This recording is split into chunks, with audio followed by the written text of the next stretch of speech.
నమస్తే, welcome to our channel. నేను మేసిరి. మమ్మల్ని గెలిపిస్తే మేము టీడీపీలో జాయిన్ అయిపోతాం అని వైసీపీ అభ్యర్థులు ప్రచారం చేస్తున్నారు. మరి ఈ కథ ఏంటి? ఈ అంశాన్ని మనకు వివరించడానికి మనతో పాటు ఉన్నారు ప్రముఖ రాజకీయ విశ్లేషకులు అంకమరావు గారు. నమస్కారం సార్. నమస్తే సార్, ఇప్పుడు చూస్తుంటే వైసీపీ అభ్యర్థులు కొంతమంది మమ్మల్ని గెలిపిస్తే మేము టీడీపీలో చేరిపోతామని చెప్పేసి వాళ్ళైతే ప్రచారం చేస్తున్నారు. అసలు ఈ కథని మనం ఎలా చూడాలి సార్? అంటే ఓటమి అనేది వాళ్ళకి అర్థమైపోయింది. ఇక్కడ ఏందంటే గతంలో నేను ఒకసారి చెప్పడం కూడా జరిగింది. చాలామంది రాజకీయ నాయకులు, వైఎస్ఆర్సీపీ పార్టీలో ఉండేవాళ్ళు, శ్రేణులు కూడా మనం ఇట్లా చేసాము, ఇంత దౌర్జన్యాలు మన వల్ల జరిగినాయి, ఇంతమంది హత్య చేయబడ్డారు, ఇంతమంది మీద మనం దాడి చేసాము, వాళ్ళు గనక అంటే మళ్ళీ వాళ్ళ అధికారంలో రావనే ధైర్యంతో మనం చేసాము. ఇప్పుడున్న పరిస్థితులు చూస్తూ ఉంటే మనకు అధికారం కోల్పోవడం అనేది కళ్ళ ముందు కనపడతా ఉంది. రేపు వాళ్ళు అధికారంలోకి వస్తే ఈ విధంగా కక్ష తీర్చుకోవాలంటే మన పరిస్థితి ఏంటి అని చెప్పని చాలా మంది నాయకులు, కార్యకర్తలు కూడా రాయబారాలు మొదలుపెట్టారు. గతంలోనే రాయబారాలు మొదలుపెట్టారు. కొంతవరకు పార్టీలు మారి తెలుగుదేశం పార్టీలో చేరారు చాలా మంది కూడా. ఇంత దౌర్జన్యం చేసి, దోపిడీ చేసి చాలా మందిని అంటే భౌతికంగా కూడా తుదముట్టించిన వాళ్ళందరూ కూడా ఈరోజు పార్టీకి రావాలంటే వాళ్ళకి ఇబ్బందిగానే ఉంది.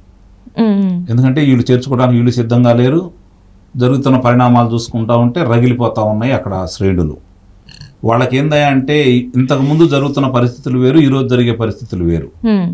గెలవాలనే కసితో పాటు వీళ్ళ మీద వీళ్ళు చేసిన దౌర్జన్యాలు, దోపిడీలు వీళ్ళ మీద సరైన నిర్ణయం తీసుకొని వాళ్ళకి శిక్షలు వేయాలనే ఆలోచన ఎక్కువ మంది శ్రేణుల్లో ఉంది. దానికి అధినాయకత్వం చూసి చూడనట్టుకు వెళ్ళినా కూడా వీళ్ళు ఊరుకునే పరిస్థితి అయితే కనిపించట్లేదు. శాసనసభ్యులు కావచ్చు, లేకపోతే అక్కడ ఉన్న శ్రేణులు కావచ్చు, రగిలిపోతూ ఉన్నారు. వాళ్ళ మీద జరిగిన దాడులు మామూలైన విషయం కాదు. మానసికంగా, శారీరకంగా, ఆర్థికంగా వాళ్ళని చాలా ఇబ్బందులు పెట్టారు. కసితో రగిలిపోతూ ఉన్నారు. వీళ్ళు అవకాశం కోసం ఎదురు చూస్తూ ఉన్నారు. కాకపోతే ఏంటంటే అది కక్ష సాధింపు చర్యగా కాకుండా అభివృద్ధి మీద, పార్టీ పునర్నిర్మాణం మీద దృష్టి పెడితే రాష్ట్రానికి కూడా మంచి మేలు జరిగింది. ఇప్పుడు వీళ్ళు చేశారు, వాళ్ళు చేశారు అంటే పెద్ద తేడాలే ఉంటాయి? అట్లా ఉండదు కదా. అంటే వాళ్ళు చేసినంత రాక్షసత్వంగా చేయకూడదనేది నేను ఒక ప్రజలుగా నేను కోరుకుంటున్నాను. వాళ్ళు చేసింది మళ్ళీ చాలా దారుణం, అందుట్లో ఎలాంటి సందేహం కూడా లేదు. ఇప్పుడు వాళ్ళు చేశారు, మాకు అవకాశం వచ్చింది, మేము ప్రతీకారం తీర్చుకోవడం అనటం కూడా సరైన చర్యనైతే నేను భావించట్లేదు. ఇప్పుడు మమ్మల్ని గెలిపించండి, మేము ఆ పార్టీలోకి వెళ్తామంటే వాళ్ళు ఏమంటున్నారంటే మిమ్మల్ని గెలిపించడం ఎందుకు, మా పార్టీ అభ్యర్థిని మేము గెలిపించుకుంటే మా పార్టీలో గెలిచినట్టే కదా, మీకు ఎందుకు అవకాశం ఇవ్వాలని చెప్పని శ్రేణులు కూడా భావిస్తూ ఉన్నాయి. అంతిమంగా ఇప్పుడు ఏంటంటే రాష్ట్ర పరిస్థితి ఎలా ఉంది అంటే రాష్ట్రంలో చాలా మంది అభ్యర్థులు తప్పనిసరి పరిస్థితుల్లో ఎన్నికల్లో నిలబడ్డారు. ఎందుకంటే వాళ్ళ గుట్టుమట్లన్నీ అధికార పార్టీ వాళ్ళ దగ్గర ఉంటాం, లేదంటే వ్యాపార సంబంధాలు కావచ్చు, ఏదన్నా కావచ్చు, ఒక రకమైన బెదిరింపులతోటే వాళ్ళు ఉన్నారా తప్ప మనస్ఫూర్తిగా ఇప్పుడు శాసనసభకి కావచ్చు, లోక్సభకు కావచ్చు పోటీ చేసే అభ్యర్థులు ఎవరు కూడా మనస్ఫూర్తిగా వైఎస్ఆర్సీపీ పార్టీ తరఫున ఎన్నికల బరిలో లేరనేది మాత్రం వాస్తవం. అంటే ఇక్కడ ఆల్రెడీ అభ్యర్థుల కొరత ఉంది, ఉన్న వాళ్ళు కూడా బలవంతంగానే పోటీ చేస్తున్నారు అంటారు. నిస్సందేహంగా అనుమానం ఉంది దాంట్లో. అంటే ఎలా అంటారు సార్? అంటే చాలా లావాదేవీలు ఉంటాయండి, వ్యాపార లావాదేవీలు ఉంటాయి. గతంలో వాళ్ళు చేసిన గుట్టుముట్లన్నీ వాళ్ళ దగ్గర ఉంటాయి కాబట్టి బయటకు వెళ్తే ఇవన్నీ బయట పెడతామని చెప్పొచ్చు. ఇవన్నీ చాలా జరుగుతూ ఉన్నాయి కదా, చూస్తానే ఉన్నాం కదా. వాళ్ళ మీద దౌర్జన్యాలు చేయటం ఏందంటే మీరు ప్రచారానికి ఎందుకు వెళ్ళారు, రేపు పొద్దున అధికారంలో మేము వస్తాము. ఇందులో మరి ఆళ్ళ రామకృష్ణారెడ్డి గారిని చేర్చుకోవచ్చు అంటారా? ఎందుకంటే తను వైసీపీలో ఉన్నారు, వైసీపీ నుంచి కాంగ్రెస్కి వెళ్ళారు, కాంగ్రెస్ నుంచి మళ్ళీ వైసీపీకి వచ్చారు. మంగళగిరి నుంచి పోటీ చేయాల్సిన అభ్యర్థి మరి అక్కడ నుంచి పోటీ చేయట్లేదు.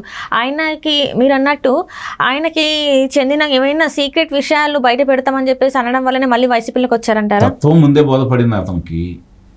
తెలుగుదేశం పార్టీ వాళ్ళు ఎటు చేర్చుకోరు. కాంగ్రెస్లోకి వెళ్ళి షర్మిల గారి గుట్టుముట్లన్నీ అధినాయకత్వం చేర్చడానికి వచ్చాడు అని చెప్పి వాళ్ళే చెబుతున్నారు. కాబట్టి అలాంటి అతను ఎదుటి ఓడిపోతాడని ముందే నిర్ణయానికి వచ్చారు కాబట్టి అతనికి అవకాశం కల్పించలేదు. అక్కడ మామూలుగా షర్మిల గారి దగ్గరికి వెళ్ళి వాళ్ళ గుట్టుముట్లన్నీ చెప్పే విధంగా అతను ఉపయోగించుకున్నారనేది భావన. ఆమె కూడా అలానే చెప్తానే ఉంది. కాబట్టి అలాంటి వ్యక్తులు తీసి అసలు దాని గురించి మనం మాట్లాడుకోవాల్సినంత అవసరం ఏం లేదు. ఇవాళ ఉన్న పరిస్థితుల్లో ప్రజలు గెలవాలా, జగన్మోహన్ రెడ్డి గారు గెలవాలా? ప్రజలు స్వాతంత్రం కోరుకుంటున్నారు, జగన్మోహన్ రెడ్డి గారు నియంతృత్వాన్ని కోరుకుంటున్నారు. కాబట్టి స్వతంత్రం కోరుకునే వాళ్ళు బలం ఎక్కువగా ఉంటుంది. నియంతృత్వం చేసేవాళ్ళు వాళ్ళ చేతిలో ఆయుధాలు ఉన్నంత వరకు, లేకపోతే వాళ్ళ దగ్గర మనుషులు ఉన్నంత వరకు వాళ్ళు ఉంటుంది. స్వాతంత్ర పోరాటం అనేది వాళ్ళ స్వాతంత్రం వచ్చేంత వరకు జరిగేది. ఇప్పుడు రాష్ట్రంలో ప్రజలు గెలవాలని ప్రజలు కోరుకుంటున్నారు. జగన్మోహన్ రెడ్డి గారిని ఓడించాలని ప్రజలు కోరుకుంటున్నారు. ప్రతిపక్షాలు కూడా జగన్మోహన్ రెడ్డి గారి మీద పోరాటం చేస్తున్నాయి. కాబట్టి పోరాటం చేసే ప్రతిపక్షాలకి మద్దతు తెలపడానికి ప్రజలు నిర్ణయించుకున్నారు. వాళ్ళు స్వతంత్రంగా బతకాలని కోరుకుంటున్నారు. రాష్ట్రంలో శాంతి భద్రతలు సవ్యంగా ఉండాలని కోరుకుంటున్నారు. రాష్ట్రంలో అవినీతి అక్రమాలు లేకుండా, దోపిడీలు దొంగతనాలు లేకుండా ఉండాలని, ప్రజల ఆస్తులకి వాళ్ళ యొక్క మాన ప్రాణాలకి భద్రత కావాలని చెప్పి ప్రజలు కోరుకుంటున్నారు. ఆ భద్రత ఇప్పుడున్న అధికార పార్టీ దగ్గర లేదు. కాబట్టి ఆస్తులు కూడా రేపు పొద్దున మనకి కావు. కాబట్టి నిన్న ఆమోదించారు చూడండి ల్యాండ్ టైటిల్ చట్టాన్ని. దానివల్ల మన ఆస్తుల మీద కూడా మన భద్రత లేదనే భావన ప్రజల్లోకి వచ్చింది. కాబట్టి ఈ ప్రభుత్వాన్ని ఇంటికి పంపించాలని చెప్పని వాళ్ళు కృతనిశ్చయంతో ఉన్నారు. మనస వాచ కర్మణ కోరుకుంటున్నారు. జరుగుతున్న పరిణామాలన్నీ వాళ్ళకి అర్థమైపోతున్నాయి. కాబట్టి మనుషులుగా బ్రతకాలి అంటే ఈ ప్రభుత్వం ఉండకూడదనేది వాళ్ళు కోరుకుంటున్నారు. కాబట్టి ఈ ప్రభుత్వాన్ని దించాలని మనస్ఫూర్తిగా అందరూ, అన్ని వర్గాలు, అన్ని కులాలు, అన్ని ప్రాంతాలు, అన్ని మతాల వాళ్ళు కూడా ఏకగ్రీవంగా ఒక నిర్ణయానికి వచ్చారు. కాబట్టి ఈ ప్రభుత్వాన్ని ఇంటికి పంపించాలని త్రికరణ శుద్ధిగా ప్రజలు ఈరోజు పోరాటం చేస్తున్నారు.